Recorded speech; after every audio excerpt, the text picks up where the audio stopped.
Hi lads, welcome to another episode of the Blunder Run. We've got the white pieces in today's video.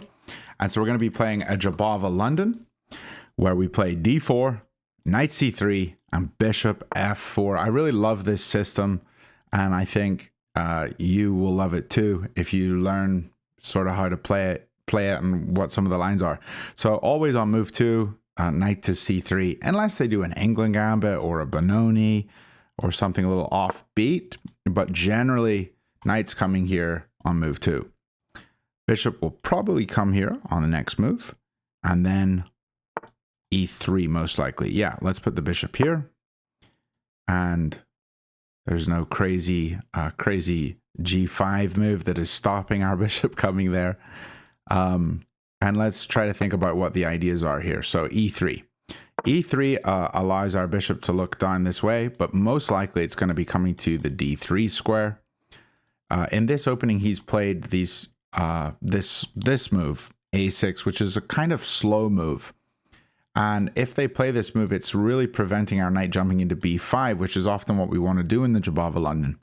So if you ever see the move a6, try to think about this plan: queen f3, and g4, g5.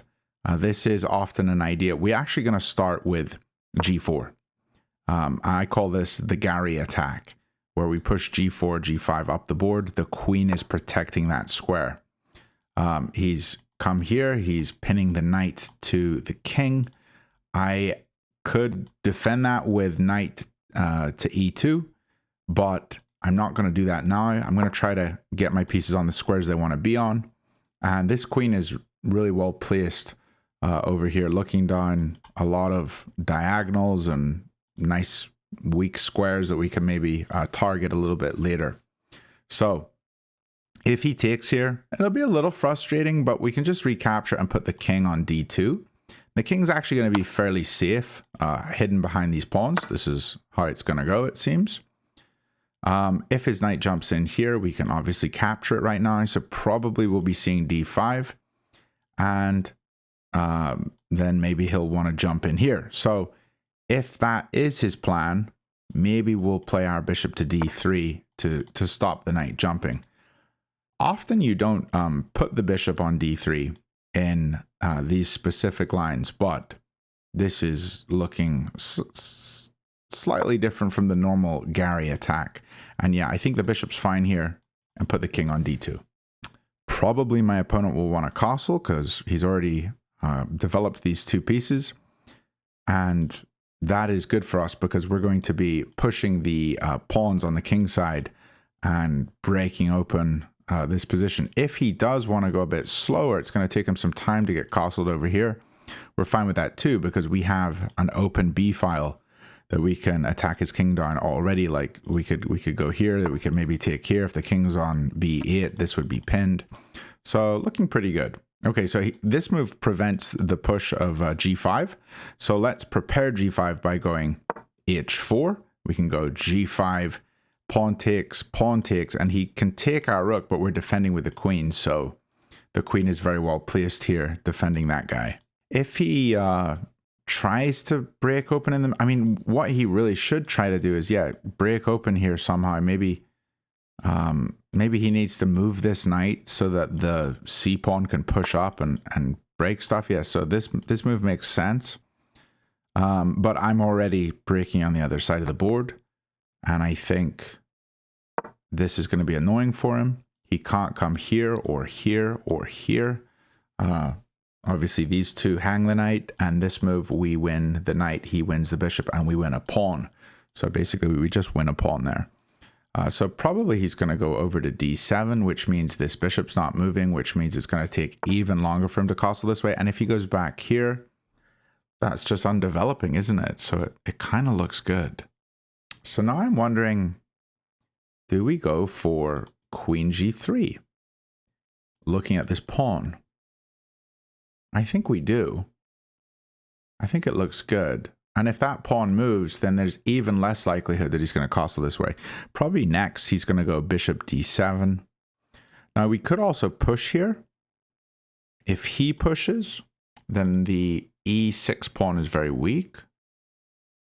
I'm not a big fan of pushing. If we take and he takes and we take and he takes, he gets a rook lifted into the game, and I'm not a big fan of that. So I think going here seems good. If he takes here, we can't take back with the pawn because we lose the rook. It won't be defended by the queen anymore.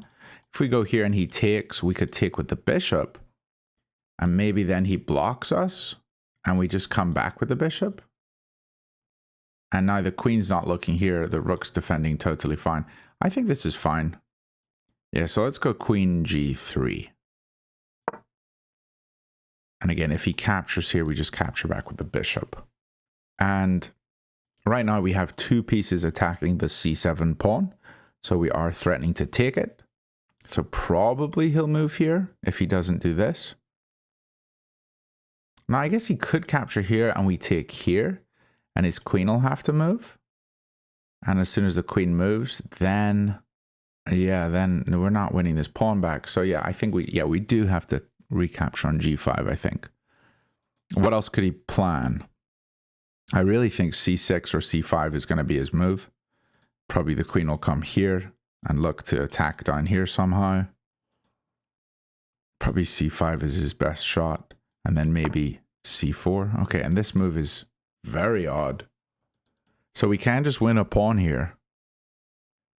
And then maybe come back to e5, targeting the rook. The rook will have to move up. If we take here immediately, he just recaptures, so that's no good. Yeah, I think we'll just take the free pawn. And I'm expecting queen d7. If he went queen e7, maybe I just pull back to d6. And then he goes here. I don't know. No, he's probably going to d7. He's going to come here. That'll probably be his idea. Okay, and now we just win the knight because this was a fork. Am I worried about this? Like, no, I'm covering everything. Yeah, so let's just take the knight for free now. So we want a pawn and we want a knight. And I think now that we're up material, our focus might not be checkmate. Probably when you're up quite a bit of material, the focus is often trade down into an endgame. Okay, and this is closing the position off, so I'm feeling very good about this. So I could try to initiate some trades by going queen c7 and take. That's one way of playing. Could also improve the knight and put the knight here, hitting his queen. Looks pretty strong. Even take here and, sack something and get a big attack going. I think this looks really good. So often in chess, if you're in a position and you're wondering, how do I continue? What do I even do? Just look at your worst piece and try to improve it. And our knight on g1 was doing absolutely nothing for the attack, but you can see it's going to immediately join in the fun and cause some problems for our opponent. Probably a better move than trying to just trade off. Even if the trade-off does give him does get his queen off the board, we would eventually have to move the knight. I think there's no reason to be afraid. Let's just get our pieces developed. And let's see what he does next. What could he possibly be doing?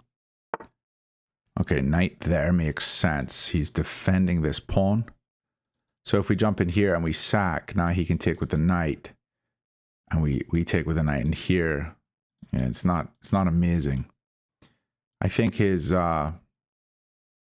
this is probably was his best move. I think he's probably going to try to castle here. Now what we could do is we could actually remove this knight. Yeah. So let's first hit his queen. So he has to deal with the queen. And the queen can't stay defending the knight here. So it's going to have to defend here or here. And if it does any of these moves, any of these two moves, then the knight's not defended. And that means he won't be able to castle. Okay, and so he has done this. So now the knight's not defended and I can attack it. So I'm just going to attack the knight here. Now he can't castle because I take it. And this is a great way of keeping his king from castling. So his queen really should have tried to stay where it was. If it had come here, I would have just gone bishop back anyway. And then the queen would have gone here or here to defend the knight. So yeah, this seems very good. What I'm threatening right now is just taking the knight, king takes, and then taking here, here, and this check wins me material. So yeah, let's grab that guy. And the check is a fork because his king will be on e7 and his rook will be on h8. We also win 2 pawns. So, and that's why we would go in first with the bishop. Okay, so we just took the piece for free. And he's just decided to defend here. He knows that we're going to open stuff up. Now, can I just take here anyway? Defending the bishop. If he takes here, he takes back. And we take here and he takes the bishop. Don't really need to calculate all this. I could just go here and look to just come into the position here. Or I can just try to keep my piece. Maybe he wants to castle this way. I don't really want to put my bishop here though, because that's an ideal square for the queen. I also need to be careful about c2. So probably keeping the bishop defending here. I probably could get into trouble if I did sacrifice. I could take here. And if he takes with king, then my queen comes in. And that's probably going to be very deadly, like a check here, here, check, back, it's basically a mate. So he probably has to take with queen. And then I come here, maybe. Not entirely sure. I could also just castle and put my rook over here and, just get my worst pieces into the game. I don't think taking this is any good. I mean, it might be okay. Bishop here, if I am going to save the bishop, he can kick me. Bishop here, he can kick me, but I can take. So maybe just put the bishop here with the plan of putting the queen here and capturing on f7. Lads, if you do enjoy this video, please do give it a like. That would be huge. Thank you so much. It would be good for these videos to get a few more views, and then they get seen more and the channel grows more, and you're even happier than you were before, and all the good things in your life will happen because of that. It's just sort of a what's the word? Sort of a one thing leads to the other, to the other, to the other. Okay, what's going to happen here? Okay, so he comes here. He's looking at this pawn. Now I can actually go here and not get tempoed by the pawn. I think I will just come to this square, hit his queen and defend the pawn. And this is sort of like, you might be asking, why didn't I do that on the previous turn? Well, on the previous turn, I couldn't, because if I had come here, he could have just attacked me. But now I was able to come here and he didn't have time to attack me because he had to move his queen.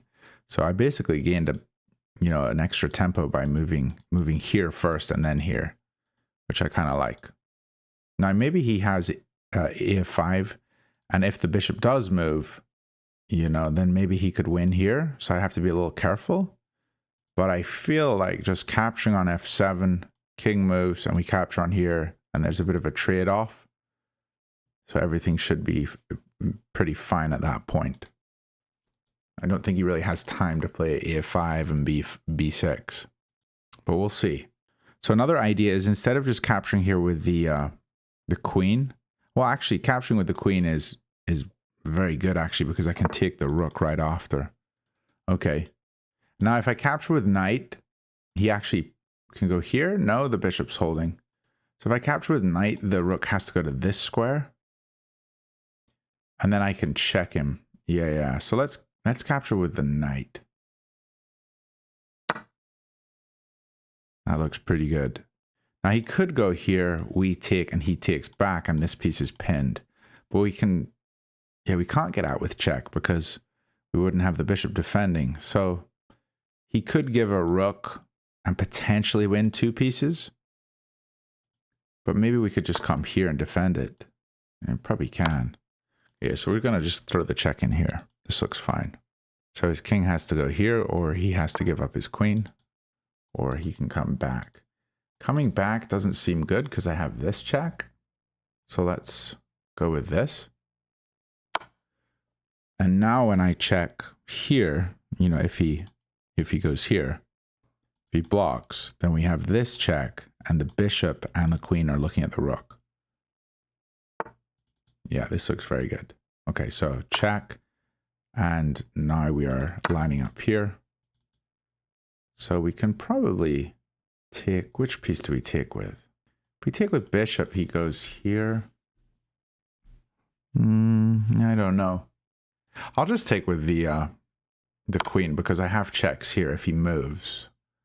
Or he will move. I still have some checks. Okay, we'll throw this check in. Okay. Now we have this check, which looks pretty good.